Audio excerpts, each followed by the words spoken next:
Welcome back to my channel, What the Hill, and ito ang aming 48 hours rides papuntang Aurora Province. At ang una namin pinuntahan ay ang Bitmabo Falls or Mother Falls.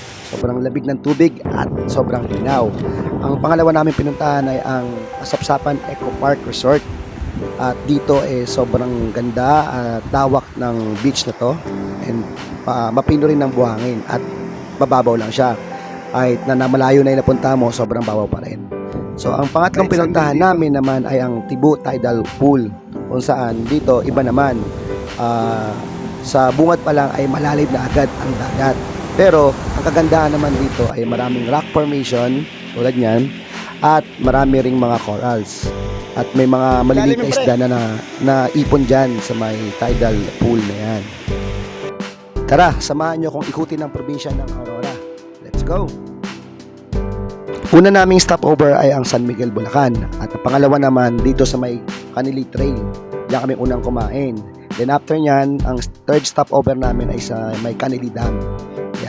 Yan na yung boundary ng Maria Aurora. So nagkape lang kami dito. What the hell? Video to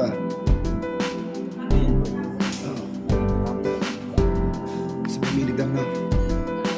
Ganda ng spot na yan, kaya lang against the line. Pinahinto lang namin yung ambon dyan bago kami umalis. Around 7:45 AM, saka na kami ilumarga papuntang Baler. So, yan yung unang nyo makikita pagtawid nyo dyan sa may Canili Dam.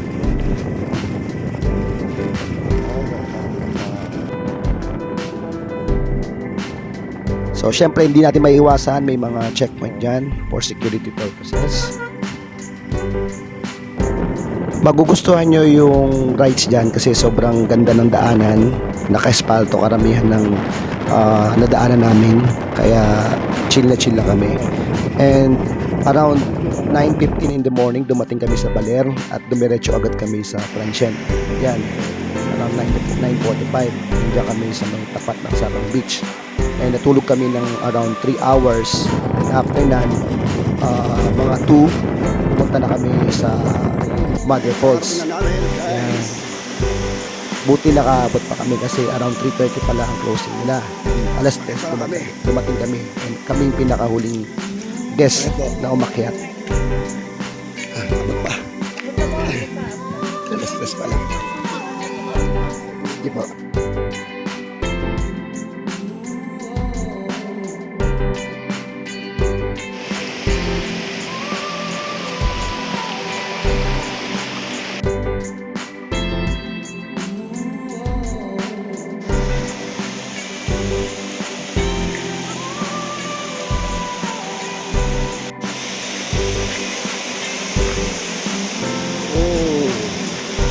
Look at that.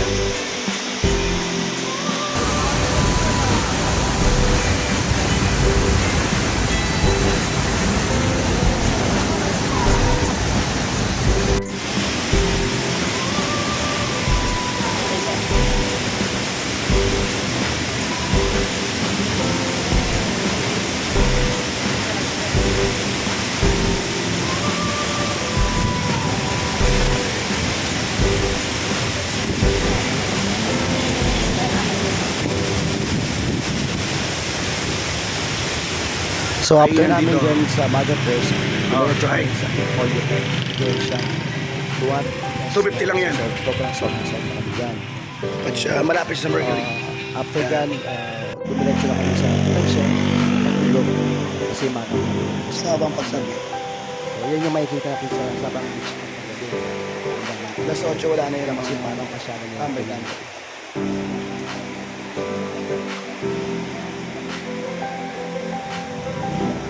Ito puntaan nila pag gusto ko man. 5:30 in the morning, umalis na kami papuntang Kasiguran. So dito, sobrang smooth din ang biyahe namin kasi unang-una ang ganda ng tanawin. Tapos yung kalsada niya, walang sira. So dire-diretso lang kami. And yan, kung makikita nyo, dami kang makikita ng magagandang tanawin yan. Sobrang sarap mag-ride. Wala ka pa makakasalubong, bibihira.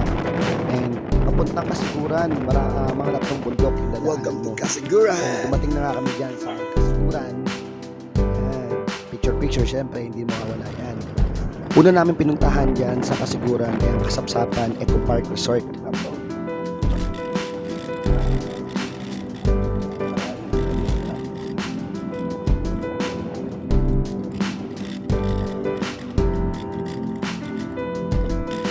Welcome to Kasapsapan Eco Park.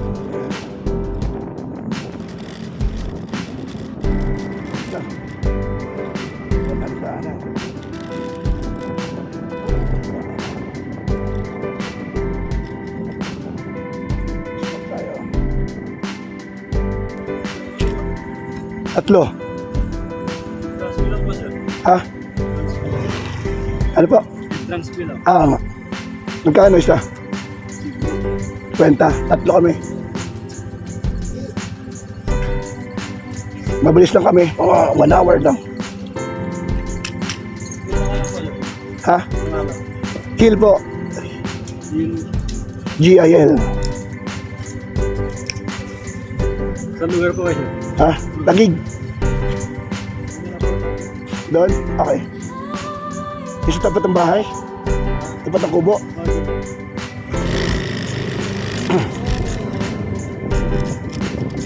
Ito tayo. Oh, ulala.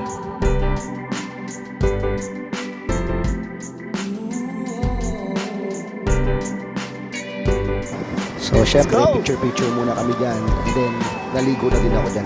Ng mga oras na. Mga bandang 9:30. Naligo na din. And then, si Art, naligo na din ng mga oras na. Kami dalawa lang. Kasi yung isang kasama namin, si Casey, ayaw maligo. So, yung tubig dito, hindi siya masyadong maalam. Ang sarap lang nung beach dito kasi kahit layo na napuntahan mo, mababaw pa din. And yun, medyo malakas lang yung alon, pero okay naman para sa mga adult. Sa mga bata siguro, ang mga suggest ko lang, doon lang sila sa may bunga. Pero overall, okay naman siya. So, ito yung aming last destination, ang Tibo Tidal Pool. Part din to ng Kasiguran. And itong pinuntahan namin ay may entrance na 50 pesos kada tao. And maganda naman yung lugar.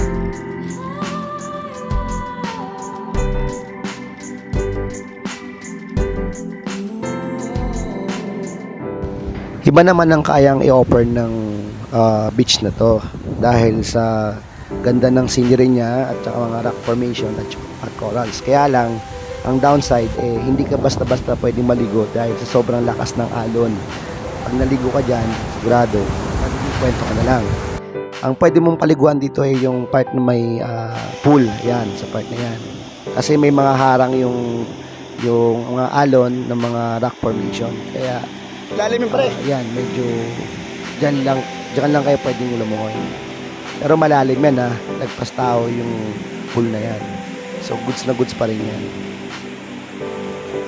Marami kayong makikitang mga maliliit isda dyan sa may tidal pool na yan. Medyo masarap po. And parang Bakit na may yung tubig? mga makikita ka na yung mga jacuzzi dyan na Doon pwede tayo. mong pag-stayan. Ito. Ang sarap maligo. Ayan. Yan dun sa tinuro ko, dun sarap din maligo. At dyan sa part na yan. Ano? 1 hour lang kami nag-stay dito sa Tibo Tidal Pool gawa ng signal number 1 at medyo umaambon ng buwan na. So around 12 noon gayak na kami yan para bumalik na sa Baler.